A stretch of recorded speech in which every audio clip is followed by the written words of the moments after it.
Hello, lovely people. I'm Emily, and this is my story. I know you have heard a lot about awful mothers-in-law. However, my story is a little different. My story is going to give you hope that good mothers-in-law do exist in the world. While I was not so lucky to have a good husband, I did get an awesome mother-in-law. It was 3 years ago that I married my husband. He was my colleague in the office I was working at. Carl, my husband, has a pretty charismatic personality. Naturally, people are drawn to his charm and like him immediately. I was one of those unfortunate people who fell for his charms. Back then, I was naive and was easily influenced by his sweet talking. I was fresh out of a bad relationship, and being with Carl made me happy. He was a great guy and had a good reputation in his office. Sure, he was a little flirty, but it wasn't overwhelming at all. People around him always described him as a good guy. When we went on our first date, I knew he was a good guy. He said, "I'm a very family-oriented person, Emily. I know you have the same values as me. You see, my disabled mother lives with me. My dad left her after she became disabled. However, I am a good son and promise to take care of her. Family is very important to me." "I'm glad you said that, Carl. I love that you take care of your mother. It must be hard taking care of the entire household and balancing your work life." "Oh, it's very difficult, but there is no other way. I do hire a caretaker for my mom. It's quite expensive, but I want the best for her. Anything to make her life a little easier." His thoughtfulness and immense love for his mother won me over in no time. I was my mom's caregiver before she passed away from cancer, so I knew exactly how taxing it might be to be responsible for another person. It just made me respect him a little more. I didn't know that he had malicious intent behind taking care of his mom. Anyway, we dated pretty steadily for 2 years. I did have a higher income than him, but I didn't mind. He didn't feel emasculated because his partner was earning more money. Again, all these just cemented my belief that he was the perfect boyfriend. During the 2 years we dated, I did meet his parents. His parents got divorced after his mother, Kate, became disabled from an accident. His father, Ted, didn't want to be stuck taking care of a disabled person. Kate had mobility issues and required a wheelchair at all times. She did get disability from the government, but it didn't help. Carl had told me everything. I felt bad for Kate and disliked Ted ever since I found out everything he had done. However, Carl was close to Ted, so I had to tolerate him anyway. Carl proposed to me shortly after I met his parents. I said yes because I thought he would be a good husband. Plus, I was in love and wanted to have a family with him. After proposing to me, he said, "Emily, you know my mom lives with me. I do pay for a lot of her expenses. The caregiver and regular treatment she gets actually takes up a lot of my salary. I earn less than you, so I have little savings in my name. If you do marry me, you have to accept my financial state and my mother's responsibility." "That's okay, Carl. I know what it feels like to have someone dependent on you. Kate is such a nice person and I love her. I will have no problem living with her. She's like a mother to me." "I can understand why you like her, but living with her requires me to spend a lot of money. Are you okay with that?" "Yes, Carl, I'm okay with that. I don't need any of your money. In fact, I'm thinking about helping you out in taking care of your mom. It will ease the burden on you." "Really? You do that?" "You don't have to, but I would really appreciate it if you helped a little." "Of course I would help. As I said, she's almost like my own mother. It feels good to have a parent back after so many years." Carl kept thanking me for understanding his situation. I really meant it when I said I would take care of Kate. I would be happy to do it for him and Kate. Our wedding happened just 1 year later. I did the majority of the planning because he was busy working on a promotion. I didn't mind because I wanted him to achieve his dreams. I even paid for the majority of the wedding because I knew he had little in savings.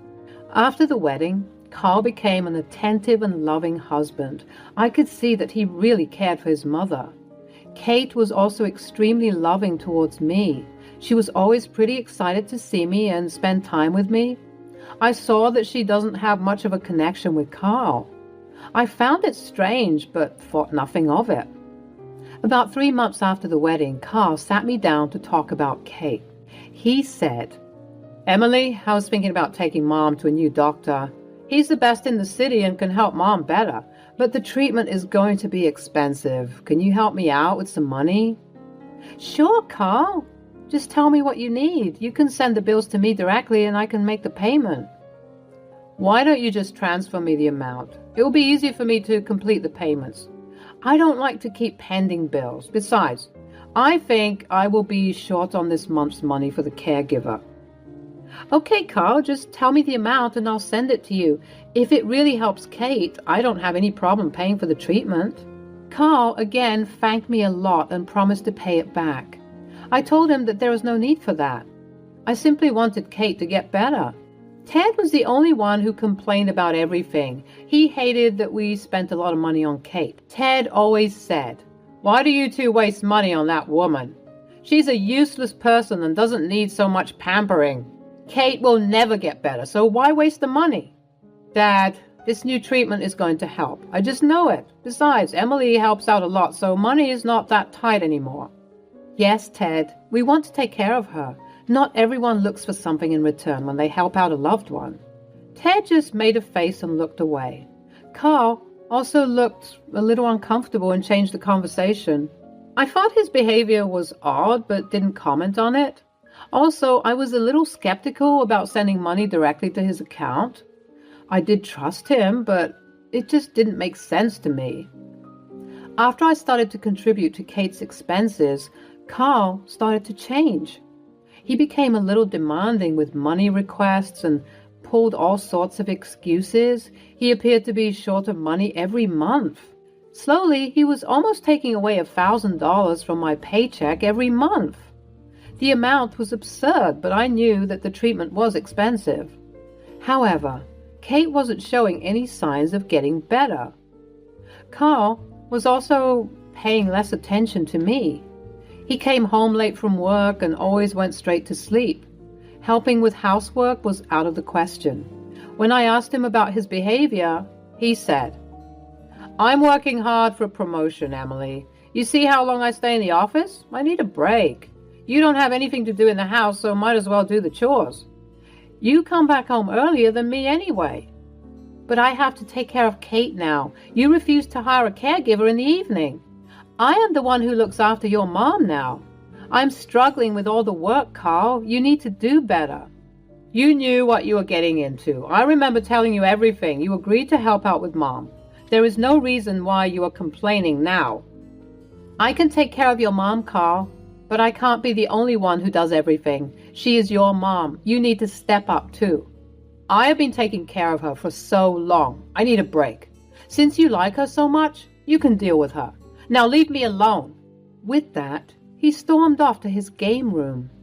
I was stunned by what he said. It was like he was a completely different person. That night, I cried a lot after he went to sleep. I was feeling overwhelmed and he wasn't helping at all. I blamed his work for making him this way. The new project was taxing and I knew that he was working with a lot of new hires. One of these new hires was Cherry. She's equally popular in our office as Carl. They seemed to have hit it off immediately. I was slightly uncomfortable with their closeness, but I trusted my husband. I knew it was normal for him to be a little flirty, but I always thought he wasn't going to cheat. I was so wrong when I found out the truth. One day, when I was back from work, Carl sat me down and told me that he had planned a vacation. I was thrilled until he told me more. "Emily, I planned this vacation with a lot of effort. I have been preparing everything for days, but we are not going on this trip together. I'm actually taking my friends with me. It will be a small get-together with my bros. We're not taking our spouses." "Wait, what? It's been 2 years since we went somewhere or even had a picnic. You were planning a vacation and not even taking me with you? How is this fair? Where are you even getting that money?" "Calm down, Emily. It's been a while since I have been out with the boys. Besides, it's not your concern where the money comes from." "Carl, Emily has been looking forward to the trip. You haven't been anywhere since your honeymoon. Can't you reconsider a little? Don't butt into our conversation, Mom. With your treatment, I have hardly any money to go anywhere. But I do give you my disability benefits, plus I gave you my inheritance money. You have been giving Carl your disability grants? I didn't know about this. Shut up, Emily. You don't have to know everything. This is between me and Mom. I was so angry that I couldn't think straight. First, he tells me he's leaving me home and going on a vacation with his friends. Then, I come to know that he's taking money from Kate. My head is spinning. However, I didn't know what to say. I was already pretty pissed at how he was treating me at home. Just before he left for the trip, he gave me even worse news. He said, Mom's caregiver won't be coming again. I've let her go. She was charging too much. I can't pay for that anymore. From now on, you will be taking care of her. In the morning, she can manage on her own. You just decided that without consulting me? Why do you think I will do as you say? Kate cannot be alone in the morning. This is ridiculous. I'm already paying so much money. Now you want me to take care of Kate completely? I'm not qualified to do so. Look, I don't care how you manage. You already said she's like your mother. I'm tired of her now. You can have her. She's just draining me financially. Mom is pretty useless anyway. Don't talk about her that way. She's your mom. Why are you acting so weird? You don't even spend time with me anymore. I don't understand this. You have changed, Carl. Carl wouldn't talk to me anymore. He just left the house and didn't return till late at night. I stayed up for him and waited. However, he just got home and went straight to bed. Kate heard our entire conversation and was pretty hurt. She also apologized for being a burden on me. I told her that she's not a burden. After a couple of days, everything was back to normal at home. Taking care of Kate was hard, but I was managing. I even shifted to work from home to help Kate out. However, things between me and Carl were still tense. The day before his trip, I had to go to the office to submit a file in person. I met Cherry on the way. She smirked at me and said, Hey, Emily, I heard you're back at home taking care of your mother-in-law. What a shame. The weather's great and it will be a nice trip to the beach. Good thing my weekends involve more than babysitting a disabled lady. What do you mean, Cherry? And don't talk about Kate that way. Well, whatever. See you around, Emily. Carl and I are pretty busy these days. You don't need to wait for him. I'll tell you said hi. Bye. I didn't like the way Cherry spoke to me. My senses were immediately on alert. Her words also caught in my head. I knew something was going on between them. I went home without seeing Carl. I didn't feel like seeing his face. When he came home that night, he seemed excessively giddy. The vacation was really making him very happy. Cherry's words kept playing in my head, so I decided to snoop a little. What I found on his phone stunned me. He and Cherry were the ones going for the seaside vacation. There was no plan with his guy friends. It was a getaway with his mistress. I scrolled through the messages and found that he had been cheating on me with Cherry for 6 months. He even sent her money and bought her gifts with the money I was giving him. I was crushed. I didn't want to believe it. I quickly shut the phone so that Carl wouldn't find out. After Carl left the next day, I let my emotions get the best of me. I cried the entire day and kept thinking about my life. I made the mistake of marrying a cheater. All this time, I was hoping Carl would go back to his loving self. He was just turning out to be even worse. He was off on a romantic vacation with his mistress while I looked after his mother. Kate found me upset and crying in my bedroom. She sat me down and told me to talk to her. I said, Carl is cheating on me, Kate. He left to have a vacation with his mistress. I found out yesterday. I don't know what to do. I didn't stop him because it was useless. He had already been with her. I don't want to see his face again. Oh my God, Emily, I'm so sorry. I can't believe he did this. This is not how I raised my son. Day by day, he's turning into his father. You need to do something, Emily. What will I do, Kate? You know I've been giving him money for your treatment. Turns out he was spending that on his mistress. I feel humiliated. You were sending him money? Why would you do that, Emily? I didn't start any new treatment. In fact, he didn't take me to a doctor for an entire year. When we go out, he simply drives around and goes to a restaurant. He eats out with his friends and leaves me in the car. What? So he hasn't been helping you at all? No, Emily, he just wants to take my money and spend it on himself. I didn't know he was also taking your money. I'm so sorry, Emily. You have had to sacrifice a lot because of me. You need to divorce Carl. He's leeching off of you. Don't let him disrespect you like me. Don't say that, Kate. I like taking care of you. I love you like my own mom. After meeting you, I felt like I had my mom back. As for Carl, don't worry. I have a plan. I will wreck his life. I assured Kate that I was fine. I wasn't going to let Carl take advantage of him. I am also going to make Cherry pay for messing with my marriage. I had already taken screenshots of the proof of cheating from Carl's mobile. This trip will be the last vacation he takes in a while. The first thing I did the next day was to contact a divorce lawyer. I met with a good lawyer and gave him all the proof I had. I was also going to sue Cherry for alienation of affection. With the evidence I had, my lawyer was confident that I would win. He advised me against talking to human resources before the divorce. If Carl loses his job, he may demand alimony. My lawyer drew the divorce papers before Carl came back. When Carl returned from his vacation, I was ready and waiting for him. Kate was also present. He looked like a deer caught in headlights. I calmly sat him down and said, I know you've been cheating on me, Carl. I have all the proof. I have drafted divorce papers to make things easier for you. I'm leaving you, Carl. You can go stay with your side piece. What? No, you have zero proof of my cheating. There is no way I'm signing those papers. I have screenshots from your mobile, Carl. You cannot deny it. Plus, I have proof you were sending her money from our joint account. You think I was dumb enough not to check that? Emily, listen to me. You cannot leave. Let's talk. You need to think about it.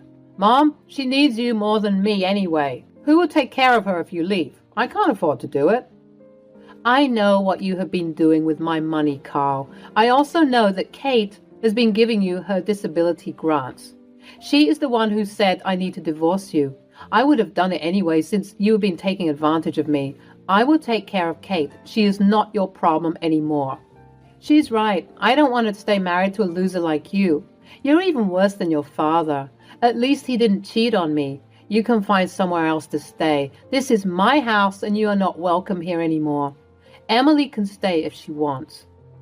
No, you can't do this to your son. This house will be mine when you die. I'm the future owner of this place. Emily needs to move out if she leaves me. Absolutely not. I will never give you this house. You have not only stolen from Emily, but also from me. You say goodbye to my money as well. I will give you exactly 1 month to leave. The eviction notice is in your room. No, you can't do this to me. Where will I go? Carl just kept begging us to forgive him. He knew that he had messed up and we had the upper hand. Additionally, he lost whatever money he was milking out of us. He even cried when I handed him the divorce papers. He was begging me to reconsider. Carl called his father, who berated me for leaving him. Kate simply took the phone and gave him an earful instead. After 1 month, Carl was forced to move in with his dad. His mistress was also becoming agitated because Carl had stopped spending money on her. I pressed him for the divorce and threatened to tell his boss about the affair. He got scared and signed over the papers. However, I wasn't going to stop there. I still went ahead and sent the proof of the affair to his boss. Suffice it to say, both of them lost their jobs. I was on vacation with Kate when it happened. I missed the drama, but was glad I wouldn't have seen them anymore. I also went ahead with the alienation of affection suit against Cherry. They showed up to the hearing and looked like shit. She even begged me to withdraw the suit because she and Carl were out of jobs. I simply told her that was her punishment for messing up a marriage. I still stay with Kate and look after her. She will be my family even if Carl isn't. Kate had even talked about leaving the house to me. I haven't accepted, but she is adamant. I have gone back to the dating scene and been on some dates. I still haven't met the one, but I am really looking forward